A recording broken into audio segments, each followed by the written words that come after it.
এই তুই তাড়াতাড়ি 4 লাইনের কবিতাটা লেখ। জি স্যার, এমন একটা কবিতা লিখবো যেই কবিতাটা 4 লাইন হবে।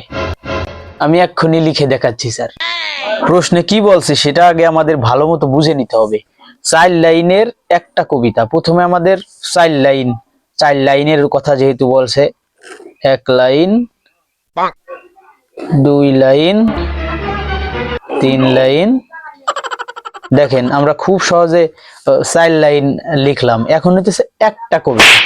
এখন আমি যদি এই জায়গায় ক বয়রসি তয়াকারে তা, কবিতা 4 লাইনের একটা কবিতা, পারফেক্ট স্যার, হয়ে গেছে। नहीं मैं गाली नहीं दे सकता। नहीं गाली नहीं देना। अब फैमिली फैमिली देखती है, वरना मैं ऐसे ऐसे गाली दूं, ऐसे ऐसे गाली दूं ना, जिंदगी भर याद रखें ये बड़े भाई।